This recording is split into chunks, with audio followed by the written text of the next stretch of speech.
साथियों नमस्कार। भारत का भूगोल के अंतर्गत आज का विषय है भारत की भूगर्भिक संरचना, जियोग्राफिकल स्ट्रक्चर ऑफ इंडिया। तो लेट्स बिगिन द टॉपिक। विभिन्न युगों में संसार की भांति भारत में भी मोड़दार पर्वतों की उत्पत्ति चार अवस्थाओं में हुई है। पहला, जिसमें अरावली पर्वत की उत्पत्ति हुई, जो सर्वाधिक पुराना तथा पूर्व कैम्ब्रियन युगून धारवाड़ियन चट्टानों से निर्मित है।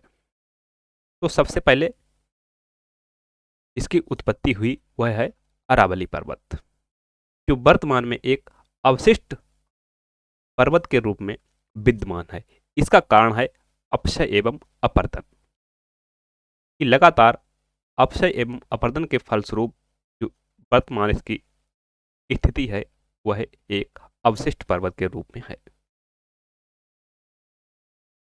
पर्वत उत्पत्ति के द्वितीय चरण में कैलिडोनियन युगीन पर्वतों की उत्पत्ति हुई।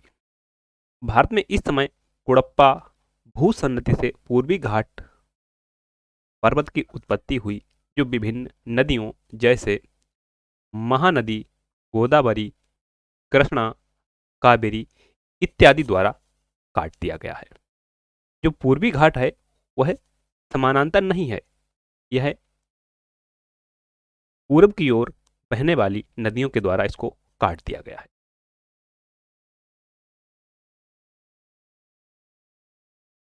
तीसरे चरण में हर्षिनियन युगीन पर्वतों का निर्माण हुआ, जो भारत में विंध्याचल एवं सतपुड़ा विंध्यन भूसन्नति से उत्पन्न हुए। विंध्याचल एवं सतपुड़ा के मध्य एक भ्रंश घाटी स्थित है। दोनों पर्वत हैं, इनके बीच में एक भ्रंश घाटी स्थित है, जिससे होकर नर्मदा नदी पूरब से पश्चिम की ओर प्रवाहित होती है। यहां से एक प्रश्न बनता है कि नर्मदा नदी निम्न में से कौन सी नदी भ्रंश घाटी से होकर प्रवाहित होती है? That is Narmada river.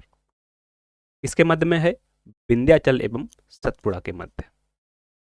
इसीलिए विंध्याचल एवं सतपुड़ा को मोड़दार पर्वत होने के बावजूद भ्रंशित पर्वत भी कहा जाता है, क्योंकि इसके बीच में भ्रंश घाटी है। तो ऐसा माना जाता है कि यह भ्रंशित पर्वत भी है।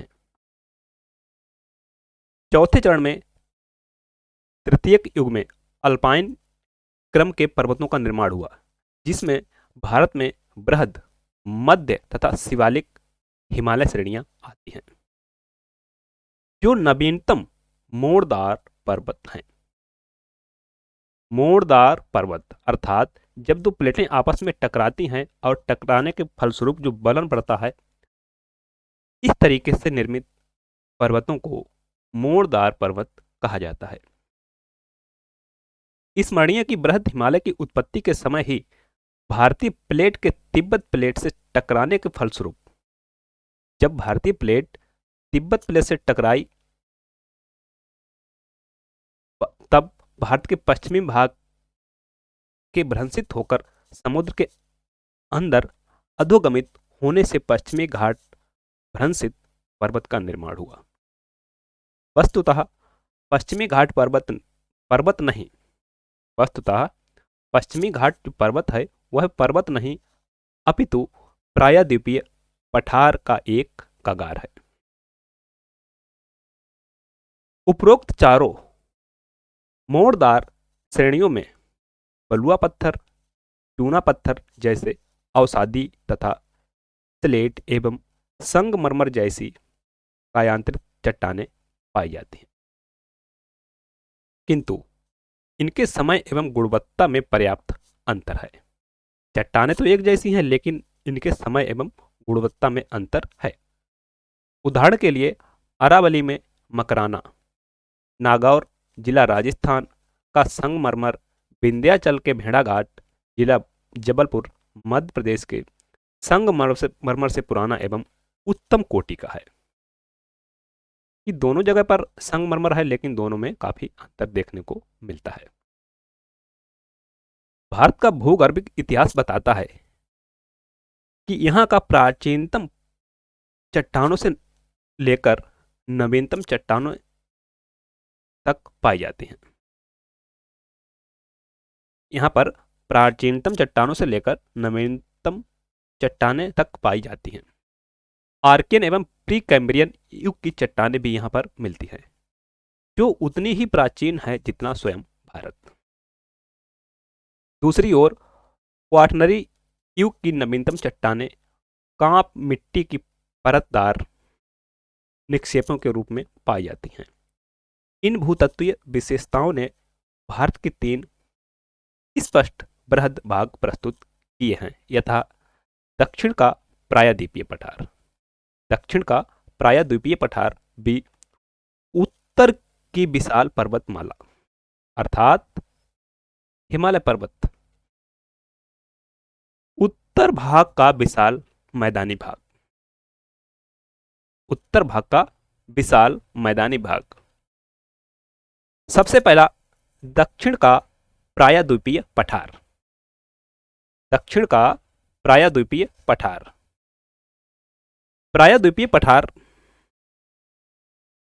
भारत का प्राचीन भूखंड,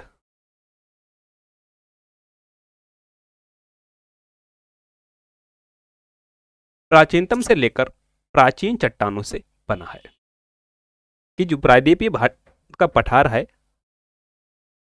प्राचीनतम से लेकर प्राचीन चट्टानों का बना है। यह गोंडवाना का ही एक भाग है। यहां से प्रश्न बना है IAS 95 में।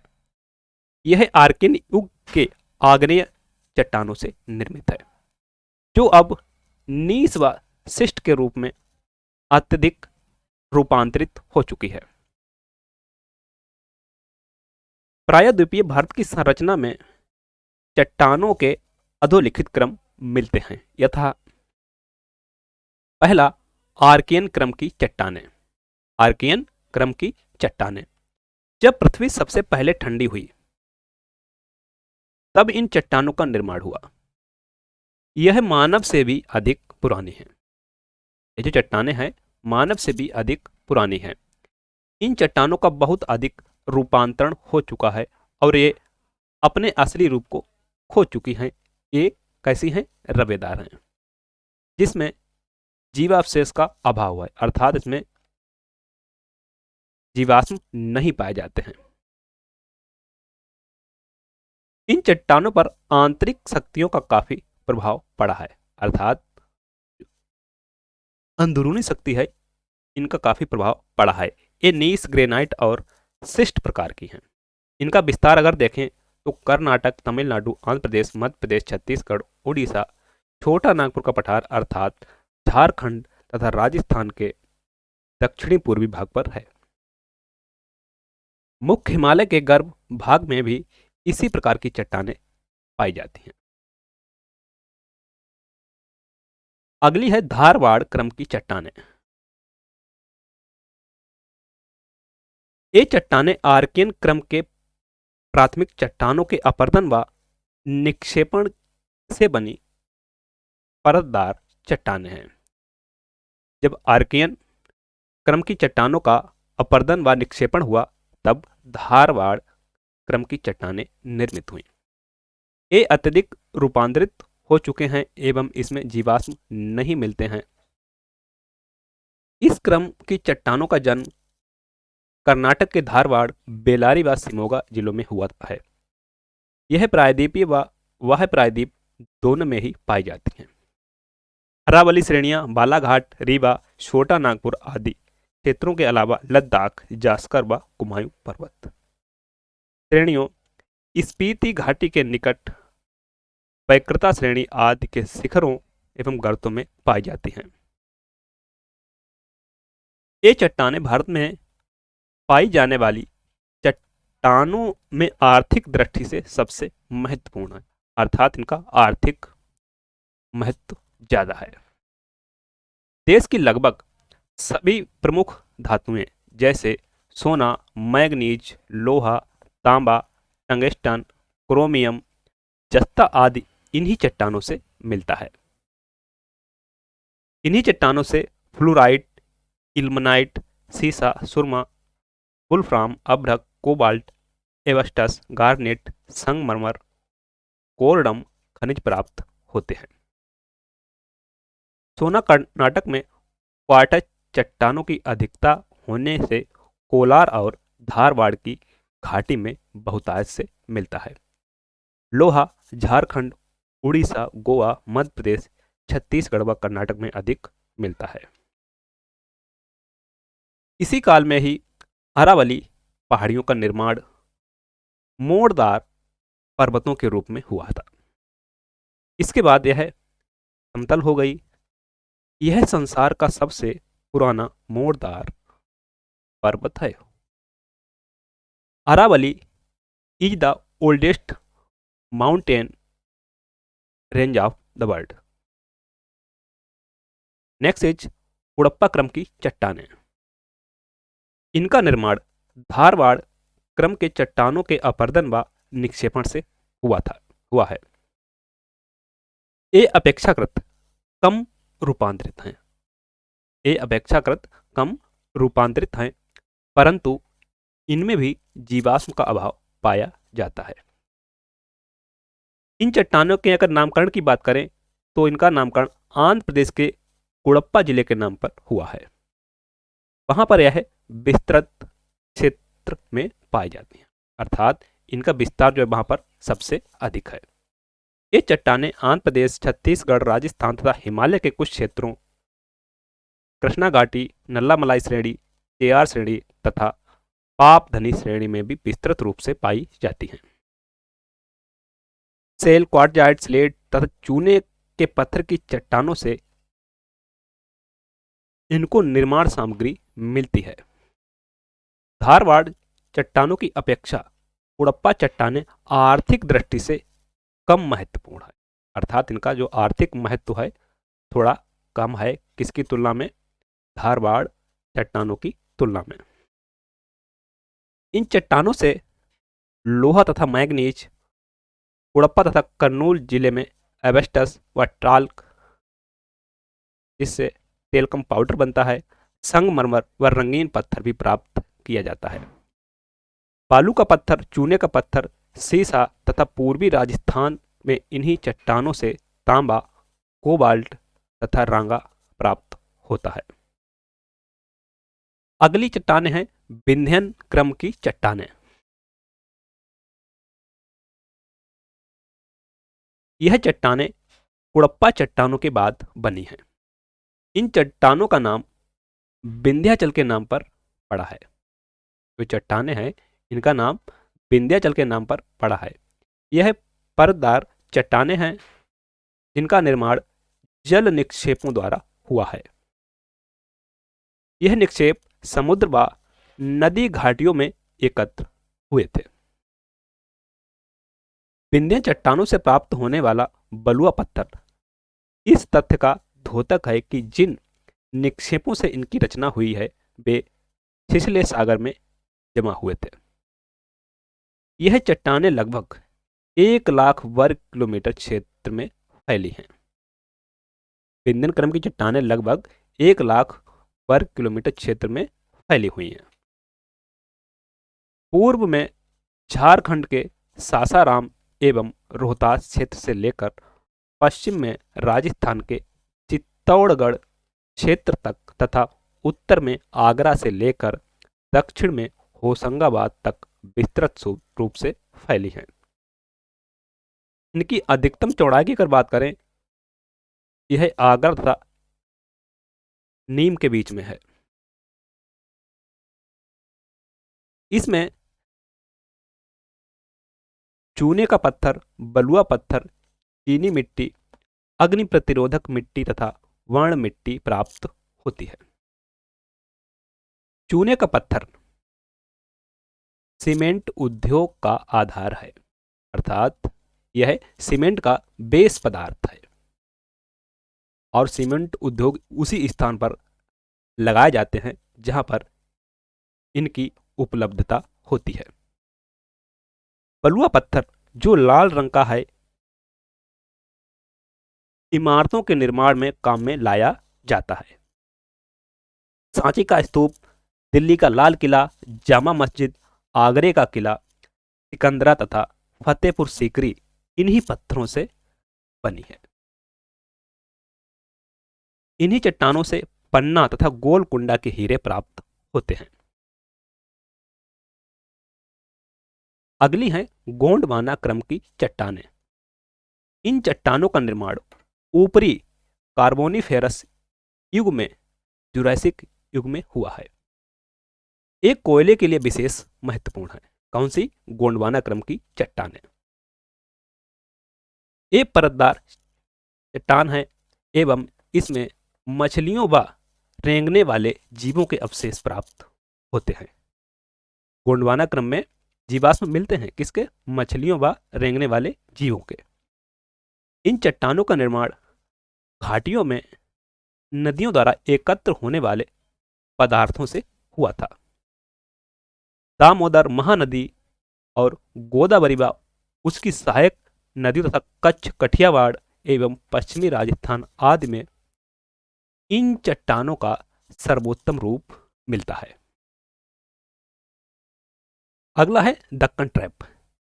इसका निर्माण मेसोजोइक महाकल्प के क्रिटेशियस कल्प में हुआ था।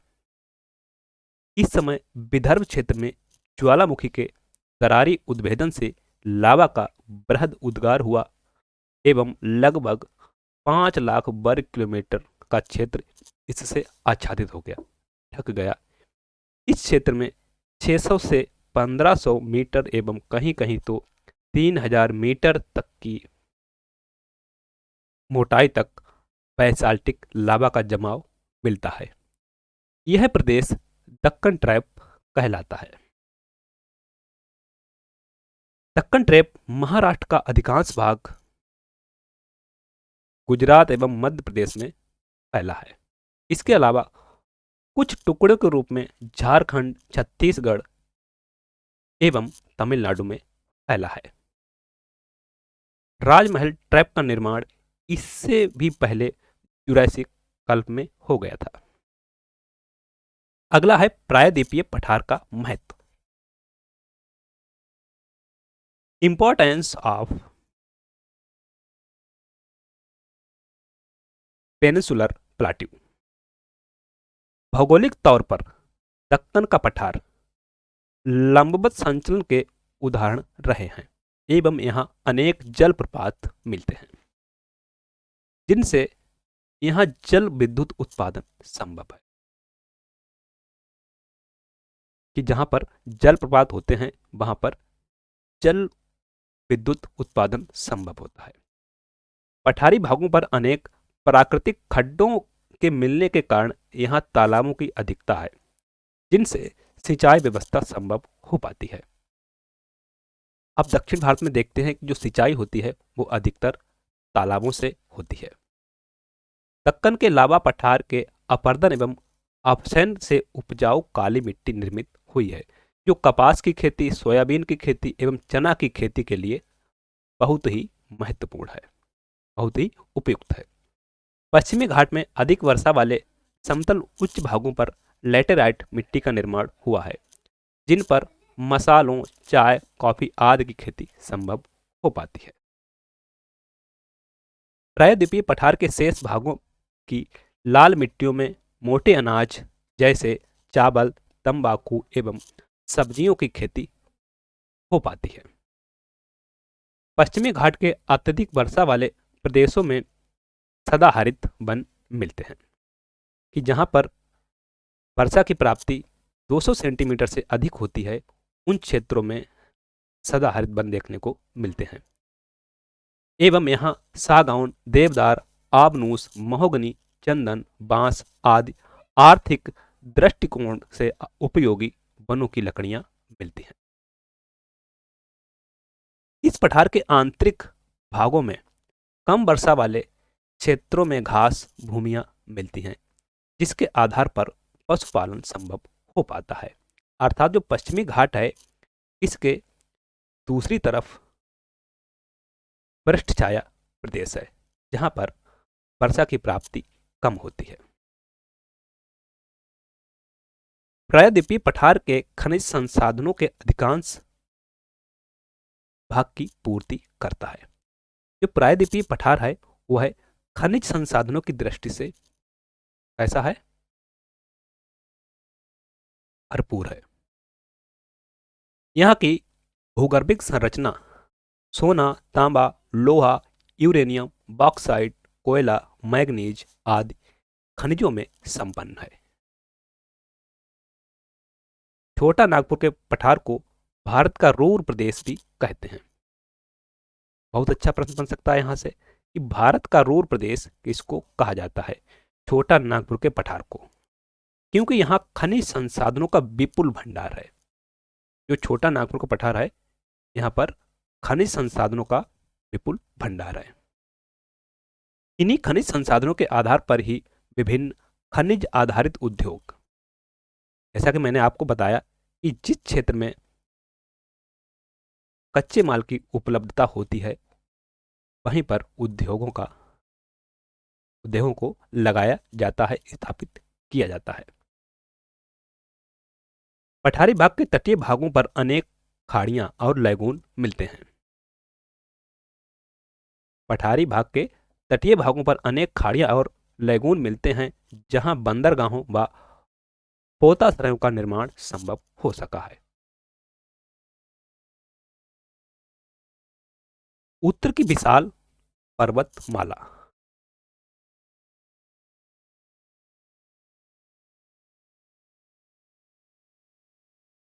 हिमालय का निर्माण एक लंबे भूगर्भिक ऐतिहासिक काल से गुजरकर संपन्न हुआ है। इसके निर्माण के संबंध में कोबर का भूसन्नति का सिद्धांत, जियोसिंक्लाइन थ्योरी एवं हैरी हेस का प्लेट विवर्तनिकी सिद्धांत सर्वमान्य सिद्धांत है। दो लोगों ने इसका सिद्धांत दिया, कोबर महोदय ने और हैरी हेस महोदय ने। कोबर ने भूसन्नतियों को पर्वतों का पालना, क्रेडल ऑफ माउंटेन कहा है। ये लंबे सकरे व छिछले जलीय भाग हैं। उनके अनुसार आज से 7 करोड़ वर्ष पूर्व हिमालय के स्थान पर टेथिस भूसन्नति थी, जो उत्तर की अंगारा लैंड को दक्षिण के गोंडवाना लैंड से पृथक करती थी। इन दोनों के अवसाद टेथिस भूसन्नति में जमा होते रहे। इन अवसादों का क्रमशः अवतलन होता रहा, जिसके परिणाम स्वरूप दोनों संलग्न अग्रभूमियों में दबाव जनित भूसंचलन उत्पन्न हुआ, जिससे क्युनलुन एवं हिमालय काराकोरम श्रेणियों का निर्माण हुआ। मध्य का बलन से अप्रभावित या अल्प प्रभावित क्षेत्र तिब्बत का पठार के नाम से जाना जाता है। वर्तमान समय में हैरी हेस के द्वारा प्रतिपादित प्लेट विवर्तनिकी सिद्धांत हिमालय की उत्पत्ति की सर्वश्रेष्ठ व्याख्या करता है। इनके अनुसार लगभग 7 करोड़ वर्ष पूर्व उत्तर में स्थित यूरेशियन प्लेट की ओर भारतीय प्लेट उत्तर पूर्व दिशा में गतिशील हुआ। 2 से 3 करोड़ वर्ष पूर्व ये भूभाग अत्यधिक निकट आ गए, जिससे टेथिस के अवसादों में बनन बढ़ने लगा एवं हिमालय का उत्थान प्रारंभ हो गया। सर्वमान्य सिद्धांत किसका है? हैरी हेस का।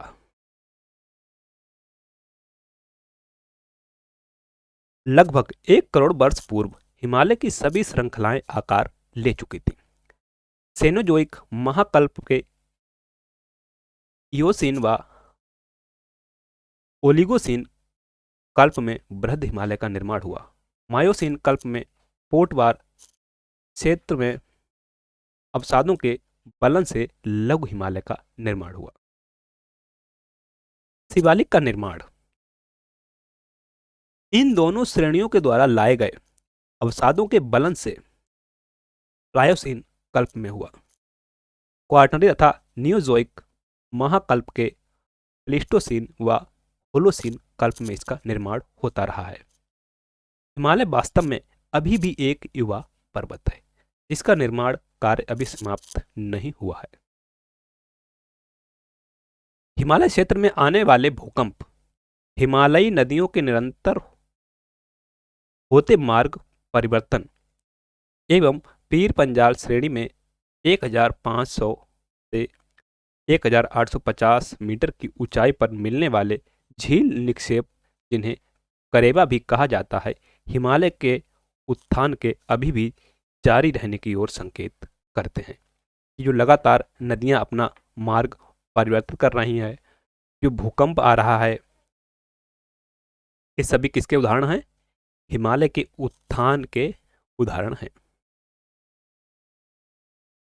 हिमालय का महत्व, इंपॉर्टेंस ऑफ हिमालयस। हिमालय भारतीय उपमहाद्वीप की प्राकृतिक एवं राजनीतिक सीमा बनाता है, अर्थात natural divider of India, natural and political divider of India. Bharat की भौगोलिक परिस्थिति के कारण ही भारतीय उपमहाद्वीप का शेष एशिया से अलग व्यक्तित्व बन सका है। अर्थात भारत की जो स्थिति है ऐसी है जो स्वयं में एक उपमहाद्वीप बनाती है। भारत की जलवायु को निर्धारित करने में इसकी महत्वपूर्ण भूमिका है। अर्थात जो हिमालय है, अगर आज हिमालय ना होता तो इसका जो आज का जलवायु का प्रतिरूप है कुछ इससे अलग होता या उल्टा होता। ग्रीष्म काल में हिमालय दक्षिणी पश्चिमी जल वाष्प युक्त मानसूनी हवाओं को रोककर देश में पर्याप्त वर्षा कराता है कि जब दक्षिणी पश्चिमी मानसून आती है तो हिमालय से टकराकर उत्तरी भारत में वर्षा होती है, जबकि यह शीतकाल में साइबेरिया की शीतल हवाओं को रोककर देश को अपेक्षाकृत गर्म रखता है कि जो हवाएं साइबेरिया की तरफ से आ रही हैं -20 और 30 डिग्री सेल्सियस की तरफ से, जो उनको रोके रहता है, एक प्रहरी का काम करता है, एक बैरियर का काम करता है, जिससे हमारा देश अपेक्षाकृत गर्म रहता है। अगर हिमालय ना होता तो आज का प्रतिरूप जो जलवायु का है वह कुछ अलग होता है। यही कारण है कि देश का अधिकांश भाग कर्क रेखा के उत्तर अथवा शीतोष्ण कटिबंध में स्थित है, किंतु यहाँ की जलवायु उपोष्ण या उष्ण कटिबंधीय है। कि भारत आधा तो कर्क रेखा के उत्तर में है, लेकिन जो जलवायु है वह कुछ अलग ही है, शीतोष्ण में स्थित है, लेकिन जलवायु कैसी है? उपोष्ण या उष्ण कटिबंधीय है। हिमालय निम्न रूपों में आर्थिक दृष्टि से महत्वपूर्ण है, यथा शंक्वाकार वन तथा उनसे औद्योगिक मुलायम लकड़ी की प्राप्ति होती है। पशुचारण के लिए शीतोष्ण मुलायम घासें जैसे जम्मू कश्मीर में मर्ग तथा उत्तर प्रदेश में बुग्याल एवं पयाल घास के मैदान, विभिन्न खनिजों जैसे चूना पत्थर, स्लेट, नमक चट्टान, कोयला इत्यादि की प्राप्ति, चाय के बागों तथा फलोद्यान के लिए ढलुआ जमीन। ग्रीष्मकाल में गेहूं, आलू तथा मक्का जैसी फसलों का सीढ़ीनुमा खेतों का उत्पादन, पेय, सिंचाई एवं औद्योगिक उद्देश्यों हेतु मीठे जल की नदियां जो हिमनद, पूरी तथा सततवाही हैं, अर्थात जो हिमालयी नदियां हैं वह वर्ष भर लगातार बहती रहती हैं, जिनके जल का स्रोत क्या है? हिम अर्थात ग्लेशियर हैं। गंगा के मैदान में उपजाऊ जलोढ़ मिट्टी के निक्षेप का स्रोत, अर्थात जो वर्तमान में उत्तर का मैदान है यह नदियों द्वारा लाए गए अवसादों के फलस्वरूप ही बना है। विभिन्न पर्वतीय पर्यटक स्थल जैसे श्रीनगर, शिमला, मसूरी, नैनीताल, अल्मोड़ा तथा विभिन्न धार्मिक केंद्रों जैसे बद्रीनाथ, केदारनाथ इत्यादि की स्थिति भी हिमालय में है। जल विद्युत परियोजनाएं जैसे भाखड़ा नांगल, पार्वती तथा पोंग हिमाचल प्रदेश, दुलहस्ती तथा किशनगंगा जम्मू कश्मीर, टिहरी जल विद्युत परियोजना उत्तराखंड आदि की स्थिति, इसके लिए हिमालय महत्वपूर्ण भूमिका निभाता है। विभिन्न प्रकार की जड़ी बूटी की प्राप्ति कहाँ से होती है? हिमालय से। तथा जंगली जीव जंतुओं का विशाल आश्रय स्थल हिमालय है। अर्थात हिमालय क्षेत्र को जैव विविधता का विशाल भंडार भी कहा जा सकता है, इसमें कोई दो राय नहीं है। उत्तर भारत का विशाल मैदानी भाग।